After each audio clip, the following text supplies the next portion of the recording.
ಎಲ್ರಿಗೂ ನಮಸ್ಕಾರ. ಇಂದಿನ ವಿಡಿಯೋಗೆ ತಮ್ಮೆಲ್ಲರಿಗೂ ಆತ್ಮೀಯವಾದ ಸ್ವಾಗತವನ್ನು ಕೋರ್ತಿದ್ದೇನೆ. ಇವತ್ತಿನ ವಿಷಯ CTET ಸೆಪ್ಟೆಂಬರ್ 2026ರಲ್ಲಿ ನಡೆಯುತ್ತಿರುವ ಈ ಎಕ್ಸಾಮ್ನ ಪೇಪರ್ 1 ಸಂಬಂಧಿಸಿದಂತೆ ಸಿಲೆಬಸ್ ಬಗ್ಗೆ ತಿಳಿಸ್ಕೊಡಲಿಕ್ಕೆ ಬಂದಿದ್ದೀನಿ. ನೀವಿಲ್ಲಿ ನೋಡ್ತಿರೋ ಹಾಗೆ ಪೇಪರ್ 1 ಒಟ್ಟು 5 ಸಬ್ಜೆಕ್ಟ್ಸ್ನ ಒಳಗೊಂಡಿದೆ. ಅದರಲ್ಲಿ ಮೊದಲನೇದಾಗಿ ಸೈಕಾಲಜಿ, ಆಮೇಲೆ mathematics, environmental science, language first and language second. ಇಲ್ಲಿ ನಾವು ನೋಡಬೇಕಾಗಿರೋ ವಿಷಯ ಏನಂದರೆ ಲ್ಯಾಂಗ್ವೇಜ್ 1 ಮತ್ತು ಲ್ಯಾಂಗ್ವೇಜ್ 2 ಬಂದು ಕಂಪಲ್ಸರಿ ಸಬ್ಜೆಕ್ಟ್ಸ್ ಆಗಿ ಇದರಲ್ಲಿ ನಾವು ಚೂಸ್ ಮಾಡಿಕೊಳ್ಳುವಂತಹ ಅವಕಾಶ ಇದೆ. ಇಲ್ಲಿ ನೀವು ನೋಡ್ತಿರಬಹುದು, ಇಲ್ಲಿ ಒಟ್ಟು 27 ಭಾಷೆಗಳನ್ನ ಕೊಟ್ಟಿದ್ದಾರೆ. ಇದರಲ್ಲಿ ನಾವು ನಮಗಿಷ್ಟವಾದಂತಹ ಯಾವುದೇ 2 ಭಾಷೆಗಳನ್ನು ಲ್ಯಾಂಗ್ವೇಜ್ 1 ಮತ್ತು ಲ್ಯಾಂಗ್ವೇಜ್ 2 ಆಗಿ ಆಯ್ಕೆ ಮಾಡಿಕೊಳ್ಳುವಂತಹ ಅವಕಾಶವನ್ನು ಕೊಟ್ಟಿರ್ತಾರೆ. ಸಾಮಾನ್ಯವಾಗಿ ನಾವು ಲ್ಯಾಂಗ್ವೇಜ್ 1 ಕನ್ನಡ ಹಾಗೂ ಲ್ಯಾಂಗ್ವೇಜ್ 2 ಇಂಗ್ಲಿಷ್ ಆಗಿ ಆಯ್ಕೆ ಮಾಡ್ಕೊಳ್ತೀವಿ. ಅಂದರೆ ಫಸ್ಟ್ ಲ್ಯಾಂಗ್ವೇಜ್ ಮತ್ತು ಸೆಕೆಂಡ್ ಲ್ಯಾಂಗ್ವೇಜ್ನ ಆರಿಸಿಕೊಳ್ಳುವಂತಹ ಅವಕಾಶ ಇದೆ. ಇನ್ ಕೇಸ್ ನೀವು ಫಸ್ಟ್ ಲ್ಯಾಂಗ್ವೇಜ್ನ ಕನ್ನಡ ಆಗಿ ಚೂಸ್ ಮಾಡಿ ಸೆಕೆಂಡ್ ಲ್ಯಾಂಗ್ವೇಜ್ನೂ ಸಹ ಕನ್ನಡವಾಗಿ ತಗೊಳ್ತೀನಿ ಅಂದರೆ ಅದಕ್ಕೆ ಅವಕಾಶ ಇಲ್ಲ. ಫಸ್ಟ್ ಲ್ಯಾಂಗ್ವೇಜ್ ಕನ್ನಡ ತಗೊಂಡವರು ಸೆಕೆಂಡ್ ಲ್ಯಾಂಗ್ವೇಜ್ ಹಿಂದಿ, ಇಂಗ್ಲಿಷ್ ಅಥವಾ ಬೇರೆ ಯಾವುದೇ ಭಾಷೆನೂ ಸಹ ನೀವು ತಗೋಬಹುದು. ಇಲ್ಲ ಫಸ್ಟ್ ಲ್ಯಾಂಗ್ವೇಜ್ ಸಂಸ್ಕೃತ್ ತಗೊಂಡು ಸೆಕೆಂಡ್ ಲ್ಯಾಂಗ್ವೇಜ್ ಕನ್ನಡ ತಗೋತೀನಿ ಅಂದರೂ ತಗೋಬೋದಾಗಿರುತ್ತೆ. ನೀವು ನೋಡ್ತಿರೋ ಹಾಗೆ ಪೇಪರ್ 1 ಟೋಟಲ್ 150 ಅಂಕಗಳಿಗಿರುತ್ತೆ. ಅಂದರೆ 150 ಮಾರ್ಕ್ಸ್ಗಿದೆ. ಸೈಕಾಲಜಿ ಬಂದು 30 ಮಾರ್ಕ್ಸ್, ಗಣಿತ 30 ಮಾರ್ಕ್ಸ್, EVS ಪರಿಸರ ಅಧ್ಯಯನ 30 ಮಾರ್ಕ್ಸ್, ಲ್ಯಾಂಗ್ವೇಜ್ ಫಸ್ಟ್ 30 ಮಾರ್ಕ್ಸ್ ಮತ್ತು ಲ್ಯಾಂಗ್ವೇಜ್ ಸೆಕೆಂಡ್ 30 ಮಾರ್ಕ್ಸ್, ಟೋಟಲ್ 150 ಮಾರ್ಕ್ಸ್ಗೆ ಇರುತ್ತೆ. ಸೈಕಾಲಜಿನ ನಾವು 3 ಪಾಠಗಳು ಅಂತ ತಿಳ್ಕೊಂಡ್ರೆ ಮೊದಲನೇ ಪಾಠದಲ್ಲಿ 15 ಪ್ರಶ್ನೆ 15 ಮಾರ್ಕ್ಸ್ಗೆ, ಎರಡನೇ ಭಾಗದಲ್ಲಿ 5 ಪ್ರಶ್ನೆ 5 ಮಾರ್ಕ್ಸ್ಗೆ ಹಾಗೂ ಮೂರನೇ ಭಾಗದಲ್ಲಿ 10 ಪ್ರಶ್ನೆ 10 ಮಾರ್ಕ್ಸ್ಗೆ. ಈ ಮೊದಲನೇ ಭಾಗವನ್ನು ನಾವು ನೋಡೋದಾದರೆ ಚೈಲ್ಡ್ ಡೆವಲಪ್ಮೆಂಟ್, ಇದನ್ನು ನಾವು ಫಸ್ಟ್ ಚಾಪ್ಟರ್ ಅಂದರೆ ಮೊದಲನೇ ಭಾಗಕ್ಕಿಂತ ಪಾಠ ಅಂತ ನೋಡೋಕೋದ್ರೆ ಇಲ್ಲಿರುವಂತಹ ಒಂದಿಷ್ಟು ಕಾನ್ಸೆಪ್ಟ್ಸ್ನ ನಾವು ಚೆನ್ನಾಗಿ ಅರ್ಥ ಮಾಡ್ಕೋಬೇಕಾಗತ್ತೆ. ಹಾಗಾದರೆ ಕಾನ್ಸೆಪ್ಟ್ಸ್ನ ನೋಡೋಣ. First, concept of development and its relationship with learning ಅಂತ ಇದೆ. ಅಂದರೆ ಅಭಿವೃದ್ಧಿಯ ಪರಿಕಲ್ಪನೆ ಮತ್ತು ಕಲಿಕೆಯೊಂದಿಗಿನ ಅದರ ಸಂಬಂಧ. Principles of the development of children ಅಂತ ಇದೆ. ಮಕ್ಕಳ ಅಭಿವೃದ್ಧಿಯ ತತ್ವಗಳು. Influence of heredity and environment, ಅನುವಂಶೀಯತೆ ಮತ್ತು ಪರಿಸರದ ಪ್ರಭಾವ. Socialization processes, social world and children, teacher, parents, peers ಅಂತ ಇದೆ. ಸಾಮಾಜೀಕರಣ ಪ್ರಕ್ರಿಯೆಗಳು, ಸಾಮಾಜಿಕ ಪ್ರಪಂಚ ಮತ್ತು ಮಕ್ಕಳು, ಶಿಕ್ಷಕರು, ಪೋಷಕರು, ಗೆಳೆಯರು. ಪಿಯಾಜೆ, Kohlberg and Vygotsky, construct and critical perspectives ಅಂತ ಇದೆ. ಅಂದರೆ ಪಿಯಾಜೆ, ಕೋಲ್ಬರ್ಗ್ ಮತ್ತು ವೈಗಾಟ್ಸ್ಕಿಯ ಥಿಯರಿಗಳು ಒಳಗೊಂಡಿರುವ ರಚನೆಗಳು ಮತ್ತು ಅದರ ವಿಮರ್ಶಾತ್ಮಕ ದೃಷ್ಟಿಕೋನಗಳ ಬಗ್ಗೆ ಆಗಿರುತ್ತೆ. Concepts of child centered and progressive education,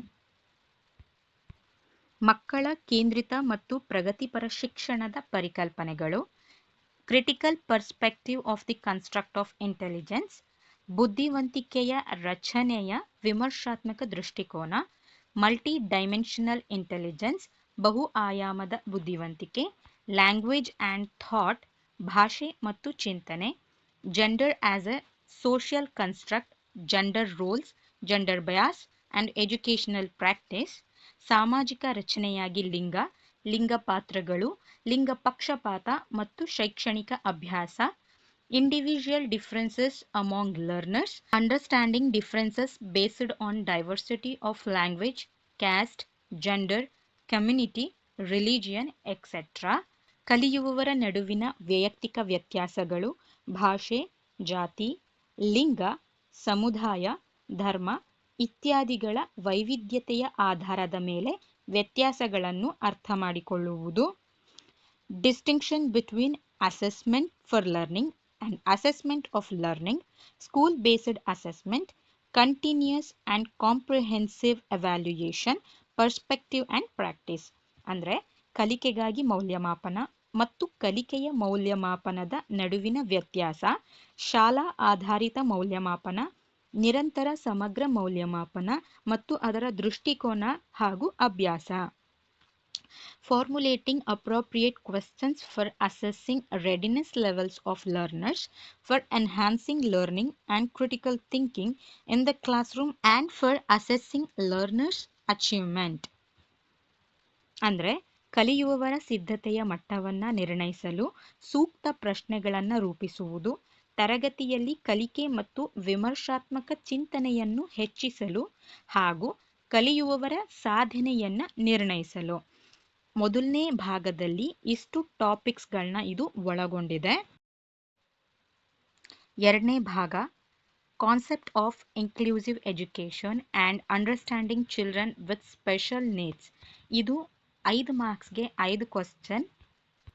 ಸಮಗ್ರ ಶಿಕ್ಷಣದ ಪರಿಕಲ್ಪನೆ ಮತ್ತು ವಿಶೇಷ ಅಗತ್ಯವುಳ್ಳ ಮಕ್ಕಳನ್ನು ಅರ್ಥ ಮಾಡಿಕೊಳ್ಳುವುದು.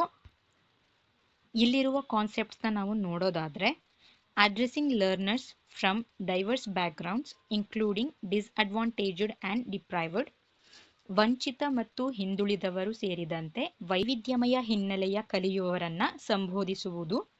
Addressing the needs of children with learning difficulties, impairment etcetera. ಅಂದರೆ ಕಲಿಕೆಯ ತೊಂದರೆಗಳು, ದೌರ್ಬಲ್ಯ ಇತ್ಯಾದಿ ಇರುವ ಮಕ್ಕಳ ಅಗತ್ಯಗಳನ್ನು ಪೂರೈಸುವುದು. Addressing the talented, creative, special abled learners. ಅಂದರೆ ಪ್ರತಿಭಾವಂತ, ಸೃಜನಶೀಲ, ವಿಶೇಷ ಸಾಮರ್ಥ್ಯದ ಕಲಿಯುವವರನ್ನು ಸಂಬೋಧಿಸುವುದು. ಇನ್ನು ಮೂರನೇ ಭಾಗನ ನೋಡೋದಾದರೆ, ಲರ್ನಿಂಗ್ ಆ್ಯಂಡ್ ಪೆಡಗಾಜಿ, ಕಲಿಕೆ ಮತ್ತು ಶಿಕ್ಷಣಶಾಸ್ತ್ರ. 10 ಪ್ರಶ್ನೆಗಳು, 10 ಮಾರ್ಕ್ಸ್ಗೆ. ಹಾಗಾದರೆ ಕಾನ್ಸೆಪ್ಟ್ಸ್ನ ನೋಡೋಣ. How children think and learn, how and why children fail to achieve success in school performance. ಅಂದರೆ ಮಕ್ಕಳು ಹೇಗೆ ಯೋಚಿಸ್ತಾರೆ ಮತ್ತು ಕಲಿತಾರೆ, ಮಕ್ಕಳು ಶಾಲಾ ಕಾರ್ಯಕ್ಷಮತೆಯಲ್ಲಿ ಯಶಸ್ಸು ಸಾಧಿಸಲು ವಿಫಲರಾಗುವುದು ಹೇಗೆ ಮತ್ತು ಏಕೆ. Basic processes of teaching and learning, children's strategies of learning, learning as a social activity, social context of learning.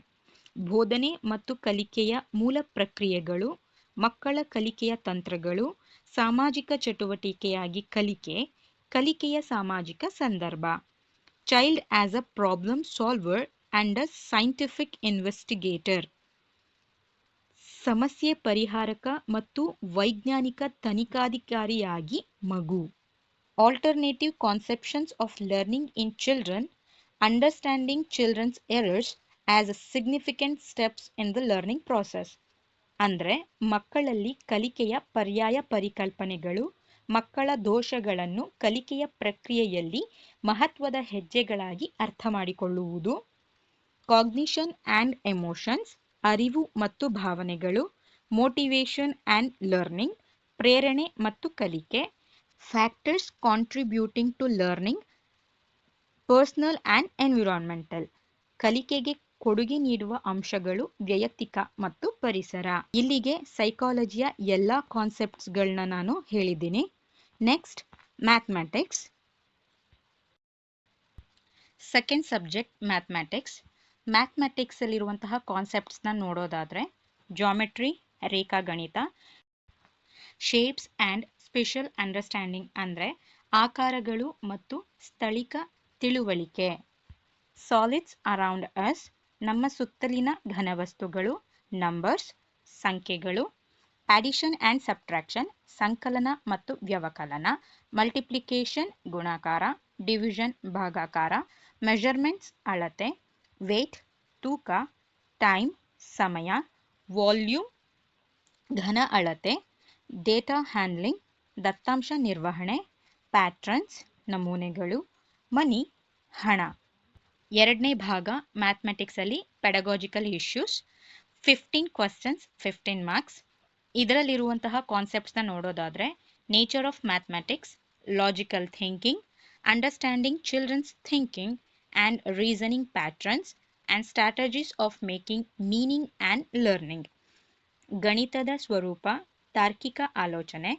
ಮಕ್ಕಳ ಆಲೋಚನೆ ಮತ್ತು ತಾರ್ಕಿಕ ಮಾದರಿಗಳನ್ನು ಅರ್ಥ ಮಾಡಿಕೊಳ್ಳುವುದು ಮತ್ತು ಅರ್ಥೈಸುವಿಕೆ ಹಾಗೂ ಕಲಿಕೆಯ ತಂತ್ರಗಳು. Place of mathematics in curriculum.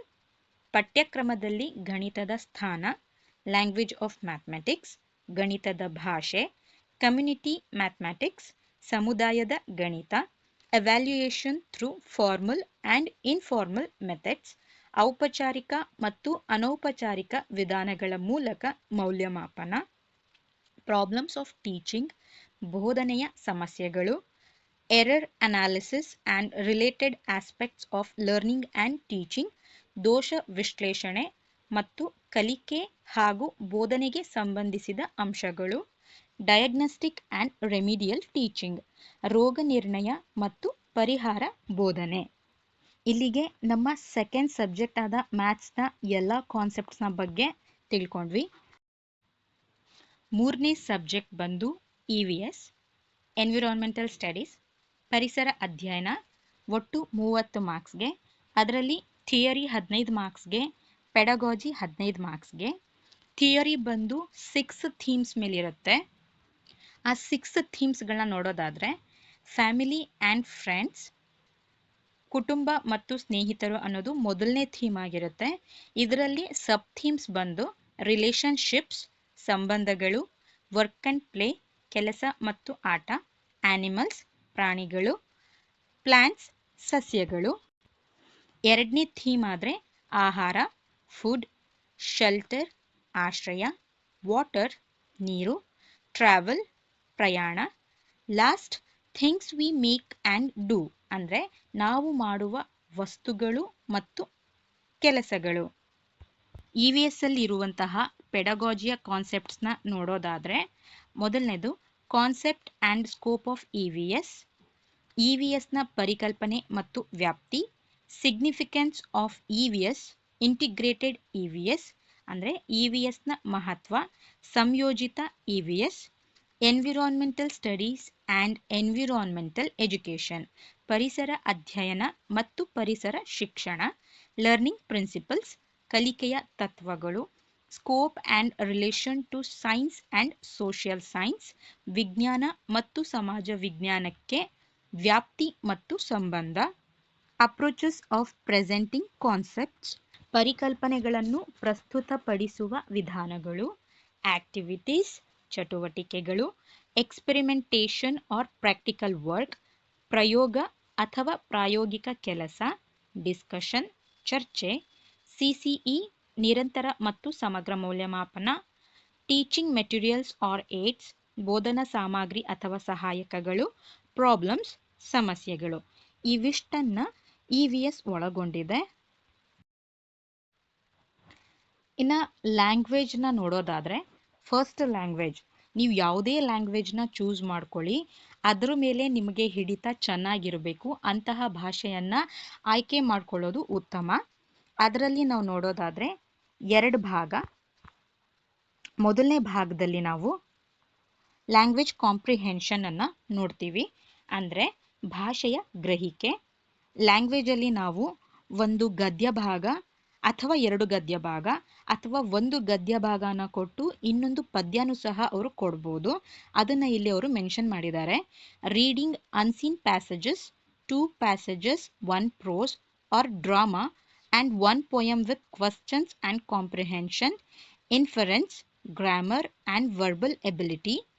Prose passage may be literary, scientific, narrative or discursive. ಅಂದರೆ 2 ಗದ್ಯ ಭಾಗಗಳು, ಒಂದು ಗದ್ಯ ಅಥವಾ ನಾಟಕ ಮತ್ತು ಒಂದು ಕವಿತೆ. ಗ್ರಹಿಕೆ, ಅನುಮಾನ, ವ್ಯಾಕರಣ ಮತ್ತು ಶಾಬ್ದಿಕ ಸಾಮರ್ಥ್ಯದ ಮೇಲೆ ಪ್ರಶ್ನೆಗಳು. ಮೋರ್ ಇಂಪಾರ್ಟೆಂಟ್ ಆಗಿ ಗದ್ಯ ಭಾಗವು ಸಾಹಿತ್ಯಿಕ, ವೈಜ್ಞಾನಿಕ, ನಿರೂಪಣಾತ್ಮಕ ಅಥವಾ ಚರ್ಚಾತ್ಮಕವಾಗಿರಬಹುದು. ಇನ್ನು ಪೆಡಗಾಜಿಯಲ್ಲಿರುವಂತಹ ಕಾನ್ಸೆಪ್ಟ್ಸ್ನ ನೋಡೋದಾದರೆ ಲರ್ನಿಂಗ್ ಆ್ಯಂಡ್ ಅಕ್ವಿಸಿಷನ್, ಕಲಿಕೆ ಮತ್ತು ಅರ್ಜನೆ, ಪ್ರಿನ್ಸಿಪಲ್ಸ್ ಆಫ್ ಲ್ಯಾಂಗ್ವೇಜ್ ಟೀಚಿಂಗ್, ಭಾಷಾ ಬೋಧನೆಯ ತತ್ವಗಳು, role of listening and speaking, function of language and how children use it as a tool, ಅಂದರೆ ಆಲಿಸುವುದು ಮತ್ತು ಮಾತನಾಡುವುದರ ಪಾತ್ರ, ಭಾಷೆಯ ಕಾರ್ಯ ಮತ್ತು ಮಕ್ಕಳು ಅದನ್ನು ಒಂದು ಉಪಕರಣವಾಗಿ ಹೇಗೆ ಬಳಸುತ್ತಾರೆ. Critical perspective on the role of grammar in learning a language for communicating ideas verbally and in written form. ವ್ಯಾಕರಣದ ಪಾತ್ರದ ಬಗ್ಗೆ ವಿಮರ್ಶಾತ್ಮಕ ದೃಷ್ಟಿಕೋನ, ವಿಚಾರಗಳನ್ನು ಮೌಖಿಕವಾಗಿ ಮತ್ತು ಲಿಖಿತ ರೂಪದಲ್ಲಿ ಸಂವಹನ ಮಾಡಲು ಭಾಷೆಯನ್ನು ಕಲಿಯುವಲ್ಲಿ ವ್ಯಾಕರಣದ ಪಾತ್ರ. Challenges of teaching language in a diverse classroom, language difficulties, errors and disorders. ವೈವಿಧ್ಯಮಯ ತರಗತಿಯಲ್ಲಿ ಭಾಷೆ ಕಲಿಸುವ ಸವಾಲುಗಳು, ಭಾಷಾ ತೊಂದರೆಗಳು, ದೋಷಗಳು ಮತ್ತು ಅಸ್ವಸ್ಥತೆಗಳು. ಲ್ಯಾಂಗ್ವೇಜ್ ಸ್ಕಿಲ್ಸ್, ಭಾಷಾ ಕೌಶಲ್ಯಗಳು, evaluating language comprehension and proficiency, speaking, listening, reading and writing. ಭಾಷಾ ಗ್ರಹಿಕೆ ಮತ್ತು ಪ್ರಾವೀಣ್ಯತೆಯನ್ನು ಮೌಲ್ಯಮಾಪನ ಮಾಡುವುದು, ಮಾತನಾಡುವುದು, ಆಲಿಸುವುದು, ಓದುವುದು ಮತ್ತು ಬರೆಯುವುದು. Teaching learning materials like text books, multimedia materials, multilingual resources of the classroom ಅಂದರೆ ಬೋಧನಾ ಕಲಿಕಾ ಸಾಮಗ್ರಿಗಳು. ಅದು ಪಠ್ಯಪುಸ್ತಕ, ಮಲ್ಟಿಮೀಡಿಯಾ ಸಾಮಗ್ರಿಗಳು, ತರಗತಿಯ ಬಹುಭಾಷಾ ಸಂಪನ್ಮೂಲಗಳು.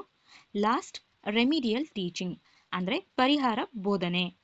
ಲ್ಯಾಂಗ್ವೇಜ್ ಫಸ್ಟ್ನ ಎಲ್ಲ ಕಾನ್ಸೆಪ್ಟ್ಸ್ನ ಬಗ್ಗೆ ತಿಳ್ಕೊಂಡ್ವಿ. ಇನ್ನು ಲ್ಯಾಂಗ್ವೇಜ್ ಸೆಕೆಂಡ್ನ ಬಗ್ಗೆ ತಿಳ್ಕೊಳ್ಳೋಣ. ಲ್ಯಾಂಗ್ವೇಜ್ ಸೆಕೆಂಡ್ನಲ್ಲಿರುವಂತಹ ಕಾನ್ಸೆಪ್ಟ್ಸ್ನ ನೋಡೋದಾದರೆ, ಫಸ್ಟ್ ಕಾಂಪ್ರಿಹೆನ್ಷನ್, ಗ್ರಹಿಕೆ. 2 unseen prose passages, ಅದು discursive or literary or narrative or scientific, with questions on comprehension, grammar and verbal ability. ಅಂದರೆ 2 ಅಪಠಿತ ಗದ್ಯ ಭಾಗಗಳು, ಚರ್ಚಾತ್ಮಕ ಅಥವಾ ಸಾಹಿತ್ಯಿಕ ಅಥವಾ ಕಥನಾತ್ಮಕ ಅಥವಾ ವೈಜ್ಞಾನಿಕ. ಗ್ರಹಿಕೆ, ವ್ಯಾಕರಣ ಮತ್ತು ಶಬ್ದ ಸಾಮರ್ಥ್ಯದ ಮೇಲೆ ಪ್ರಶ್ನೆಗಳನ್ನ ಕೇಳ್ತಾರೆ. ಇನ್ನು ಪೆಡಗಾಜಿಯಲ್ಲಿರುವಂತಹ ಕಾನ್ಸೆಪ್ಟ್ಸ್ನ ನೋಡೋದಾದರೆ, ಲ್ಯಾಂಗ್ವೇಜ್ ಫಸ್ಟಲ್ಲಿ ನಾವು ಏನು ಪೆಡಗಾಜಿನ ಓದಿರ್ತೀವೋ ಅದೇ ರೀತಿ ಸೇಮ್ ಸೆಕೆಂಡ್ ಲ್ಯಾಂಗ್ವೇಜ್ ಸಹ ಇರುತ್ತೆ. ಸೊ ಎರಡೂ ಸಹ ಸೇಮೇ ಆಗಿರೋದ್ರಿಂದ ನೀವು ಫಸ್ಟ್ ಲ್ಯಾಂಗ್ವೇಜಲ್ಲಿರುವಂತಹ ಪೆಡಗಾಜಿಕಲ್ ಕಾನ್ಸೆಪ್ಟ್ಸ್ ಅಂದರೆ ಲ್ಯಾಂಗ್ವೇಜ್ ಬಗ್ಗೆ ಇರುವಂತಹ ಈ ಕಾನ್ಸೆಪ್ಟ್ಸ್ನ ಚೆನ್ನಾಗಿ ಅರ್ಥ ಮಾಡಿಕೊಂಡ್ರೆ ಇದು ನಮಗೆ ಸೆಕೆಂಡ್ ಲ್ಯಾಂಗ್ವೇಜ್ಗೂ ಸಹ ಹೆಲ್ಪ್ ಮಾಡುತ್ತೆ. ಭಾಷೆ 1 ಮತ್ತು ಭಾಷೆ 2ರಲ್ಲೂ ಶಿಕ್ಷಣಶಾಸ್ತ್ರದ ಪಠ್ಯಕ್ರಮ ಒಂದೇ ಇದೆ. ಅಂದರೆ ಫಸ್ಟ್ ಲ್ಯಾಂಗ್ವೇಜಲ್ಲಿ ಮತ್ತು ಸೆಕೆಂಡ್ ಲ್ಯಾಂಗ್ವೇಜಲ್ಲಿ ಇರುವಂತಹ ಪೆಡಗಾಜಿಯ ಕಾನ್ಸೆಪ್ಟ್ಸ್ಗಳು ಸೇಮ್ ಆಗಿದೆ. ಇಲ್ಲಿಗೆ ಪೇಪರ್ 1 ಒಳಗೊಂಡಿರುವಂತಹ 5 ಸಬ್ಜೆಕ್ಟ್ಗಳ ಕಾನ್ಸೆಪ್ಟ್ಸ್ಗಳನ್ನು ತಿಳಿಸ್ಕೊಟ್ಟಿದ್ದೀನಿ. ಧನ್ಯವಾದಗಳು.